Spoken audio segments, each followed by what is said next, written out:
सेवा करवाते हैं ठाकुर जी से। ठाकुर जी खूब सेवा करते हैं दोनों की।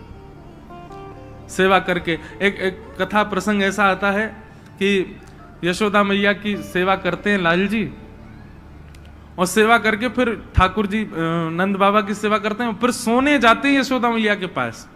मैया से लिपट के सोते हैं लाला रात में। नंद बाबा की बड़ी इच्छा होवे, बोले लाला मोते लिपट के ना सोवे। एक दिन ठाकुर जी बोले, एक दिन नंद बाबा बोले लाला तू आज मेरे पास सो जा। तो ठाकुर जी मना तो कर नहीं पाए, लेकिन रात्रि में जब सोए तो रात भर सो नहीं पाए। दिन में मैया तो बोले रात भर बाबा की दाढ़ी में इर्झो रहो मैं, मुझे तो नींद ही नहीं आई। और बाबा की मैया हाथ पांव इतने ज्यादा निष्ठुर है, मैं तो रात भर मेरे दर्द है गो, तुमको को मक्खन लगा दे, मैं तो श्रम है गो रात भर। दूसरे दिन फिर मैया के पास सो गए। तो नंद बाबा को बड़ी पीड़ा होती है, लाला मेरे पास ना सोवे। तो ठाकुर जी ने मन में विचार किया कि कहा करूं बाबा को सुख कैसे मिलेगा, दोनों को सुख देना है, क्योंकि इन दोनों को सुख देवे ही तो मैं आया हूं। तो ठाकुर जी पता क्या करते हैं, रात्रि में सोते समय अपने वस्त्र उतार देते हैं और छोटे से गोपाल जी और नंद बाबा की इतनी बड़ी बड़ी बगलबंदी उनको पहन लेते हैं। उसको बोलते हैं गगदल। सर्दियों के जब श्रृंगार होते हैं ठाकुर जी को तो गगदल धराई जाती है, वो नंद बाबा की होती हैं।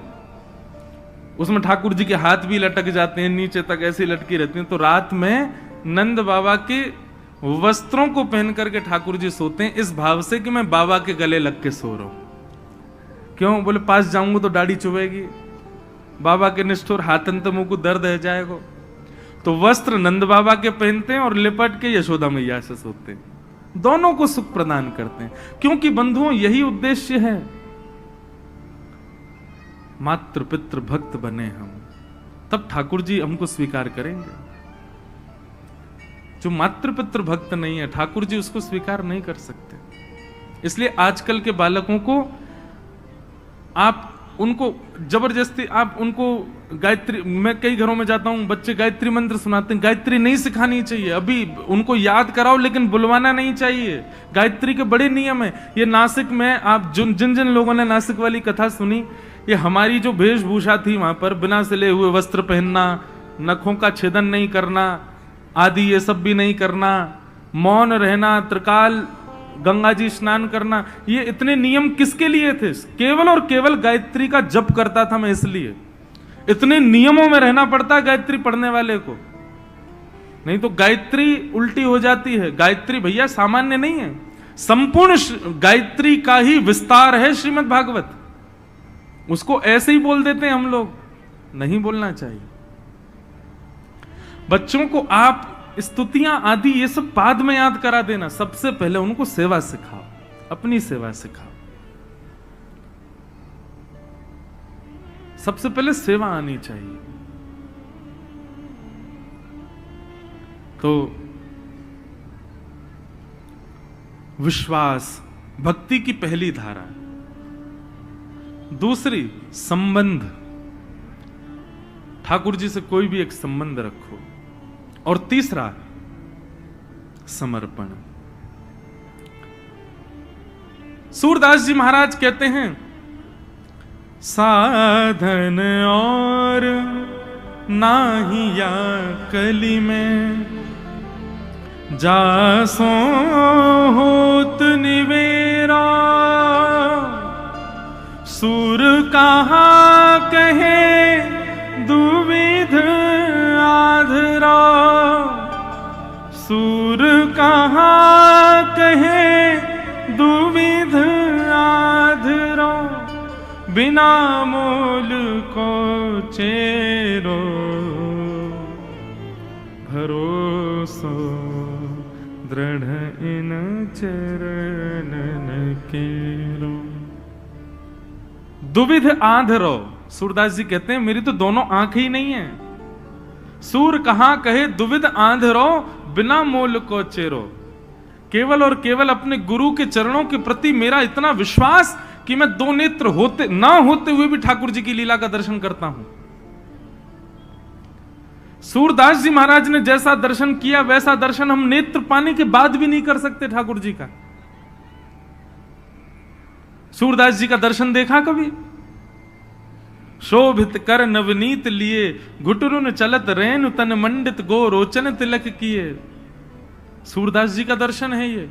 आज हरि देखे नंगम नंगा, मोतिन माल गले और साजे छवि के उठत तरंगा। आज हरि देखे नंगम नंगा, ये सूरदास जी का दर्शन है। बिना नेत्र के वो ऐसा दर्शन करते हैं ठाकुर जी का। हम नेत्र होने के बाद भी नहीं कर पाते, क्यों? साधन तो है, बाइक तो है आपके पास, लेकिन पेट्रोल नहीं है, कैसे जाओगे? बाइक तो है, गाड़ी तो है, लेकिन डीजल नहीं है उसमें, तो कैसे चलोगे? ऐसे ही भैया, नेत्र तो हैं, कान तो हैं, जीभ तो हैं, हाथ तो है, पैर तो है, 10 इंद्रियां तो हैं, लेकिन विश्वास रूपी,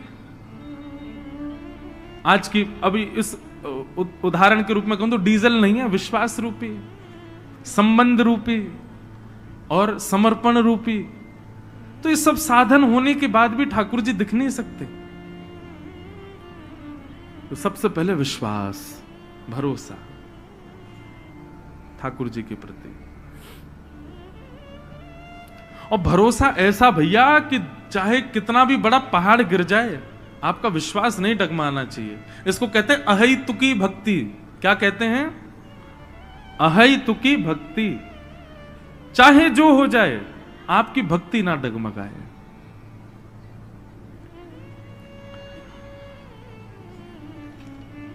तो श्री गिरधर लाल जी की कृपा से ये कथा अब अपने विश्राम की ओर बढ़ रही है।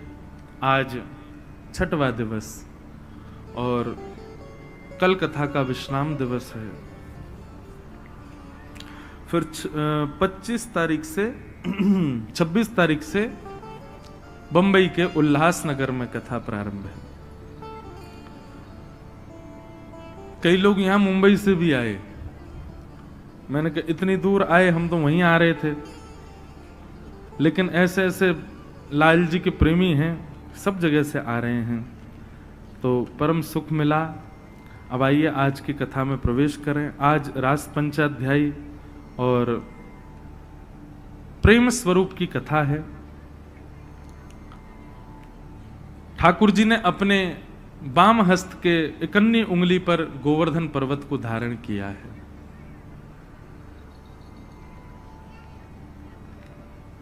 जयदेव महाप्रभु कहते हैं, अभिनव जलधार सुंदर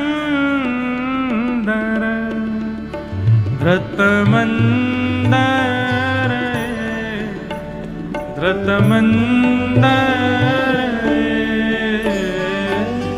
श्रीमुख चंद्र चकोर जय जय देव हरे।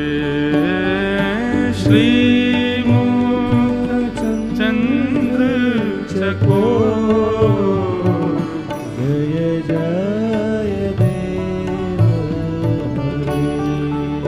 श्री राधा मुख चंद्र चकोर जय जय देव हरे। श्री राधा मुख चंद्र चकोर जय जय देव हरे।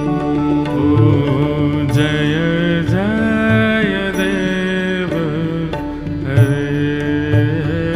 जय जय देव हरे। जयदेव महाप्रभु कहते हैं, अभिनव जलधर सुंदर धृत मंदर श्रीमुख चंद्र चकोर जय जय देव हरे। श्री गोवर्धन लीला जो है ना बंधुओं, बड़े रहस्यों को समेटी हुई है अपने अंदर। एक रहस्यात्मक कथा ऐसी है कि जब श्री गर्गाचार्य जी महाराज नामकरण संस्कार करने आए ठाकुर जी का, तो श्री गर्गाचार्य जी महाराज ने यशोदा मैया से कही कि मैया, आपको जो ये लाला है ना कन्हैया, ये नारायण समो गुण ही है, या में नारायण जैसे गुण हैं, तो कभी यदि कोई विशिष्ट कार्य करे तो आप ज्यादा चिंता मत करियो। जब गर्गाचार्य जी जाने लगे तो यशोदा मैया बोली, बाबा एक बात बता जाओ। बोले हाँ। बोले मेरो लाला कभी कछु ऐसे दिव्य कार्य करे और वास्तव में यदि मुंह को चिंता हो तो मैं कहा करूं, जैसे मेरे लाला को बल छीण ना हो। तो श्री गर्गाचार्य जी महाराज बता के गए, बोले मैया तुम्हारे यहां लाला के समान कुंडली एक कन्या की है ब्रज में, बिल्कुल ऐसी कुंडली है वाकी। बोले कौन की? बोले वृषभानु जी की लाली राधा रानी की। बंधु एक कथा बताएं, श्री किशोरी जी का जब प्रादुर्भाव हुआ तो किशोरी जी इतनी सुंदर, ऐसा रूप किशोरी जी का कि उनके प्रादुर्भाव होते ही देवता आकाश से पुष्प वर्षण करने लगे, सूर्य नृत्य करने लगे। क्यों? सूर्यवंश में प्रकट हुई श्री किशोरी जी हमारी, सूर्यवंश में उनका प्रादुर्भाव हुआ। लेकिन किशोरी जी के विषय में ऐसा भाव आता है कि वो हंसती हैं, वो देखती हैं, लेकिन कुछ मुख से स्वर नहीं निकलता, ये मुख बंद ही रहता है श्री जी का।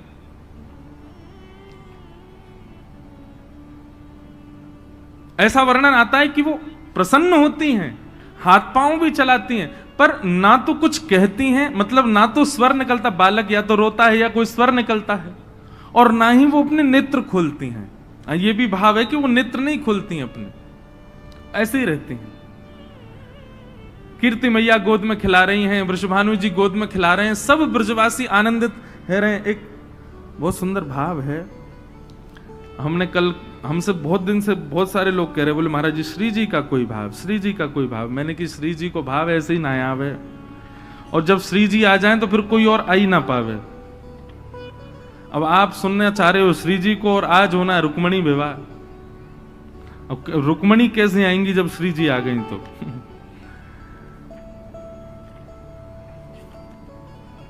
तो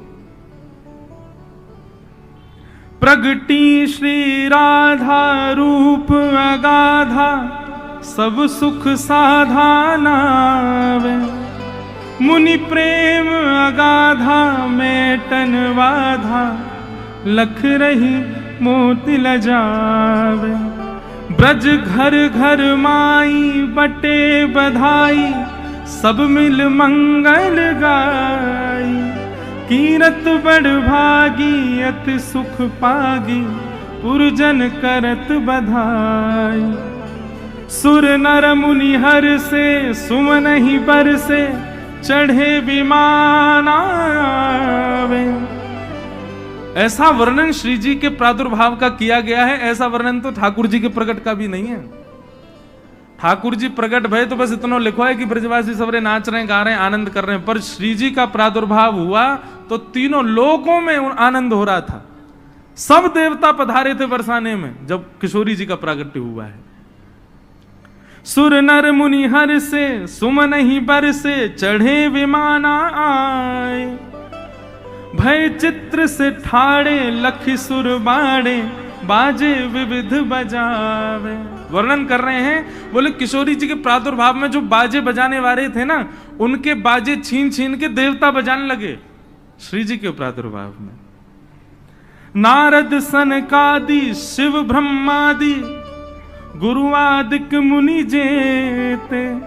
इंद्रादिक जे जहां सुर नर ते तहां, आए सजन सवेते। और अकेले नहीं आए देवता, अपने अपने प्रियजन परिजन और अपने परिवारों को ले लेकर के बरसाने में आए हैं। सब मिलकर जोरे करत निहोरे, जय जय भानु दुलारी। बोल वृषभानु दुलारी की। ये श्री जी के प्रादुर्भाव की बधाई है। एक ही बधाई में सब भाव बता रहे हैं कैसे हैं, तो बस सुन लो। सब मिलकर जोरे करत निहोरे, जय जय भानु दुलारी। जय कीरत सुकुमारी, जय हरि प्यारी, जय जय सुखदातारी। जय नित्य किशोरी, प्रिय चित चोरी, यह विनती सुन लीजय। वर्णन करते हैं कि जब देवता आ गए बरसाने में और सब नाचने गाने लगे, तो वृषभानु जी के परिवारीजन और बरसाने के जो ब्रजवासी थे उनको जगह ही नहीं मिल रही आगे आने की। सब पीछे से गारी देने लगे देवताओं को, अरे भैया हमारे यहाँ लाली भैया, तुम काई को आ रहे हो यहाँ पे, चलो जाओ अपने अपने घरन को। तो ब्रह्मादि देवता शंकर जी आदि बोले भैया अब बरसाने के लोग हैं, ब्रजवासी हैं, ये कहो तो हम देवता हम सब यहीं बांध देंगे, हमको ये ठाकुर जी को उखल में बांध सकें तो हमको बांध लेंगे, चलो यहाँ पे। तो सब जाते समय किशोरी जी से प्रार्थना कर रहे हैं, बहुत सुंदर भाव। जय नित्य किशोरी प्रिय चित चोरी, यह विनती सुन लीजिए। 33 कोटि देवता हाथ जोड़ के प्रार्थना कर रहे हैं, ब्रजवास ही दीजे, ब्रज रस पीजे, चरण शरण गह लीजे। हे किशोरी जी, आप कृपा करके हमको ब्रजवास प्रदान करो, अपने चरणन की सेवा प्रदान करो। कर जोर मनाहूं यह वर पाऊं, दंपति यश नित गाऊं। पद कमल सुत तोरा, महु मुस मोरा, मन नित जहां बसाऊं। एहि भांति सकल सुर स्तुति करके, नित नित धाम पधारे।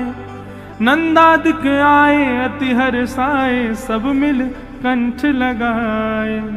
सब ही जन गावे, सब ही बजावे, सब ही दही ले ले भाजे। जब देवता चले गए उसके बाद ब्रजवासी आए, और ब्रजवासी में किशोरी जी को देखवे सबसे आगे कौन खड़ा होगा बताओ?